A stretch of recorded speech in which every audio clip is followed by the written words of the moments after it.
మీ car EMI కట్టలేకపోతున్నారా? మీ car EMI మేము కడతాం. ఈ నెంబర్కి కాల్ చేయండి.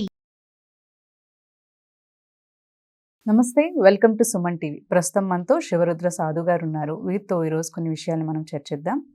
నమస్తే గురుగారు. నమస్కారం. చెప్పమ్మా. ఒక సందేహం గురుగారు. నార్మల్గా ఇప్పుడు మనకి ఎక్కువగా కుటుంబ కలహాలు లేదంటే రిలేషన్స్లో డైవోర్స్ ఎక్కువగా అనేది జరుగుతూ ఉన్నాయి కదా.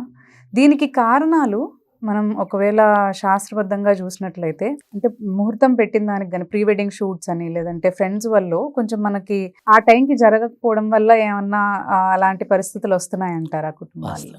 అంటే మీరు అడిగిన ప్రశ్న ఎలా పోవచ్చు అంటే అమ్మా, ప్రీ వెడ్డింగ్ కంటే ముందు శుభకార్యాలలో పసుపు ప్రాధాన్యత ఏమిటి? ఒకప్పుడు ఆడపిల్లలు 16 సంవత్సరాలకి మనము రజస్వల అంటే ఈ పెద్ద మనిషి కార్యక్రమాలు, ఈ ఓనీ కట్ట కార్యక్రమాలు 16 సంవత్సరాలు జరిగేటివి. 15-16కి. అయితే ఈ 15-16 అప్పుడు విషయం ఎలా ఉండే అంటమ్మా, స్త్రీలు పరిపూర్ణమైన ఆలోచనలకు వచ్చేవాళ్ళు. మీరు బాగా గమనించాల్సిన విషయం ఇది. 16 సంవత్సరాలకు అయ్యేవాళ్ళు ఆడవాళ్ళు, 15 పైనే. ఇప్పుడు 11, 9, 12, 13 ఇంత లోపే అవుతున్నారు. అది సాగుతలేదు.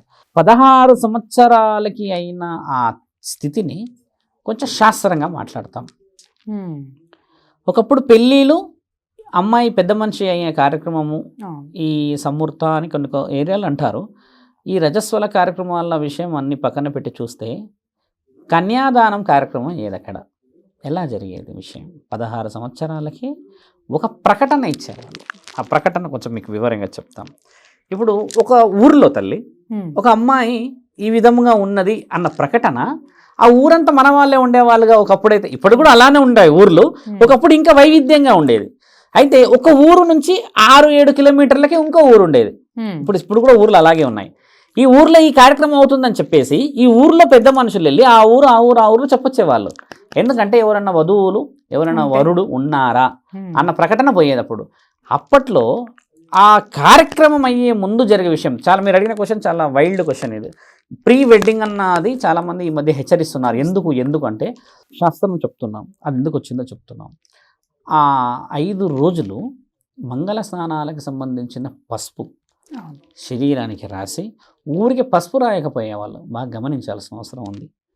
కళ్ళమంద, తేనె, పసుపు, కొన్ని మీరు ఇప్పుడు మనం ఆయుర్వేదిక వనమూలికలు చూస్తూ ఉంటాం కాస్మెటిక్స్లో, ఇవే కలుస్తాయి అందులో కూడా. అదేంటంటే అప్పుడు న్యాచురల్గా ఉండేది. అయితే ఇవి ముఖ్యంగా ఎందుకు ఆ సమయంలో చేసేవాళ్ళంటే అమ్మా, ఎప్పుడైతే అమ్మాయి బ్లడ్ సర్క్యులేషన్ డిఫరెన్స్ వస్తుందో ఇక్కడ కొన్ని డిఫరెన్సెస్ వస్తాయి ఈ ఫేస్లో. మనం ఇప్పుడు కూడా అబ్జర్వ్ చేస్తాం. కొంతమంది ఉంటారు స్త్రీలు, ఈ నెలసరి ఋతుచక్రం వచ్చే ముందు వాళ్ళకి పింపుల్స్ వస్తుంటాయి.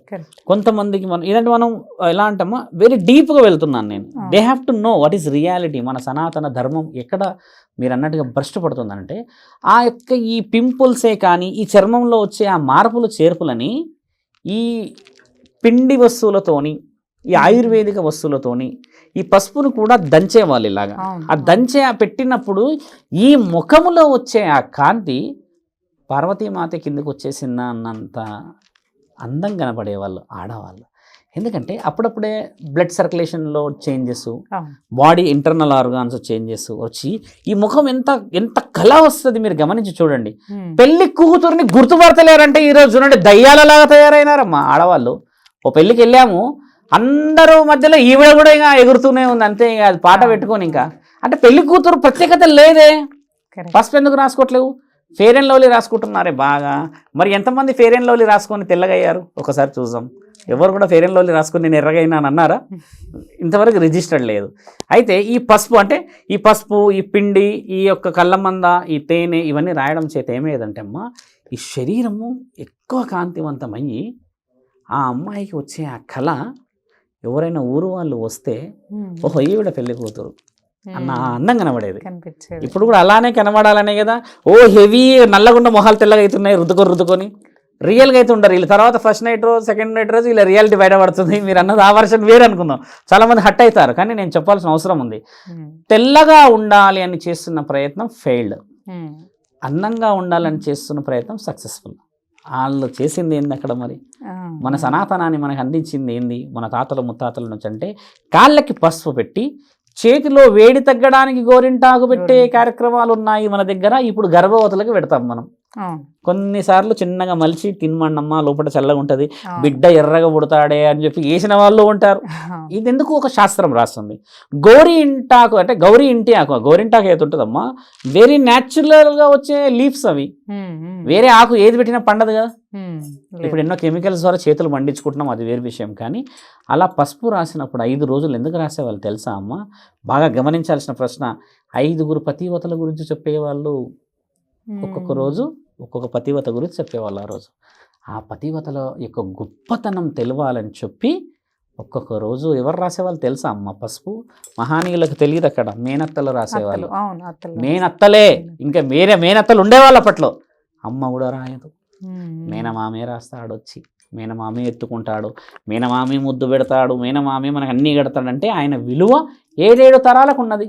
అటు 7 తరాలు ఇటు 7 తరాలు మేనమామలు లేకపోతే కూడా ఇప్పటి కొన్ని కుటుంబాలు ఉన్నాయి. మీ మామలు ఎలా ఉన్నారో చూడండి అంటారు పెళ్లి పందిరిలో కూర్చొని. మేనమామ పోలికలు వచ్చిందంటారు, మేనత్తల పోలికలు వస్తాయి. వీళ్ళని కూడా చూసి సంబంధాలు కలుపుతారు మన దగ్గర. అలాంటి వాళ్ళే ఇచ్చిన పసుపు ఎవరు చెప్పేవాళ్ళు? 5 పతివతల గురించి తెలుసా అమ్మ? అమ్మమ్మలు, నాయనమ్మలు చెప్పేవాళ్ళు.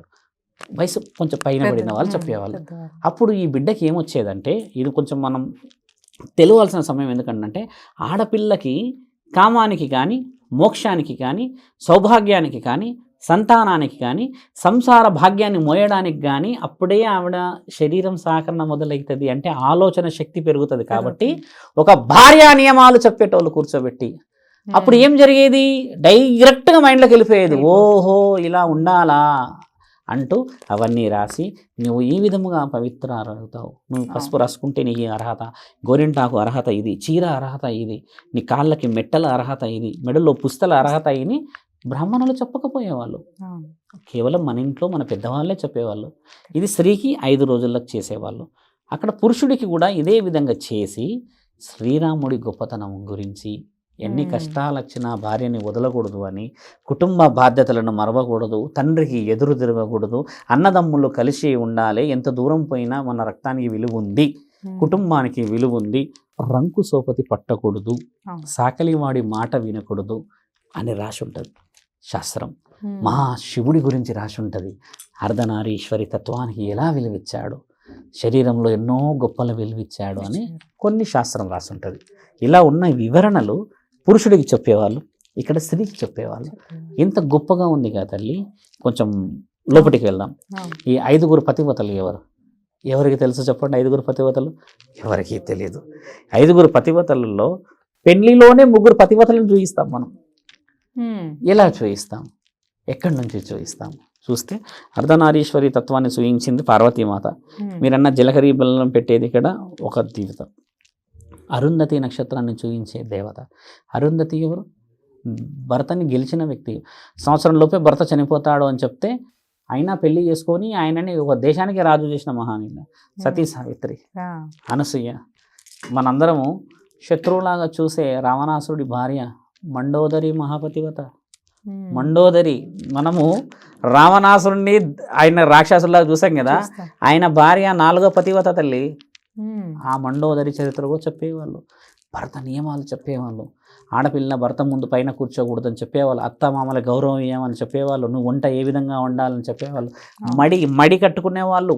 ఇలా చున్నీ లాంటిది ఒకటి తీసి నడుము కట్టుకొని అది కట్టుకొని ఉండేవాళ్ళు వాళ్ళు. అలా ఎన్నో నియమాలు చెప్పి చేసిన ఆ పెళ్ళి మంగళ వాయిద్యాలతో శ్రీరామచంద్రుడే దిగి వచ్చాడా ఆ యొక్క మండపానికి అనే విధంగా ఆ పెళ్లి కూతురు కనబడేవాళ్ళు.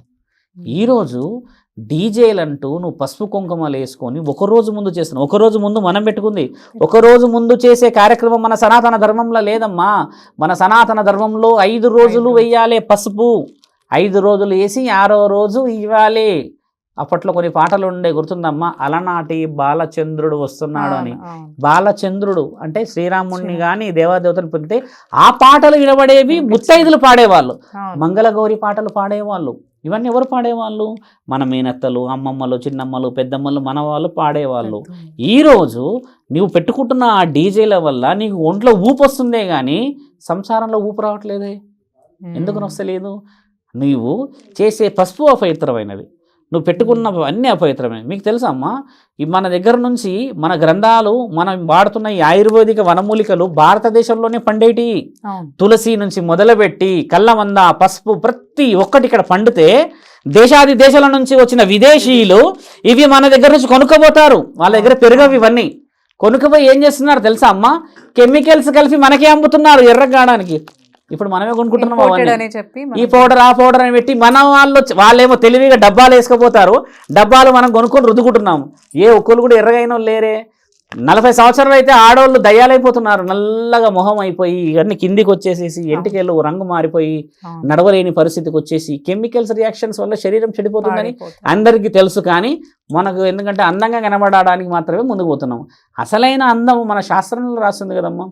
నులుగు పిండితో స్నానం చేసే వాళ్ళు ఉన్నారు గతంలో, ఎంతమంది తెలుసమ్మా. అది ఫ్రైడే మండే స్నానాలు చేయాలని ఒక రూల్ పెట్టుకునే వాళ్ళు. ఎందుకంటే ఆడవాళ్ళు రోజు దినచర్యల స్నానాలు అనేవి కుదరదు, తలంటూ అంటుకోవడం అంటే.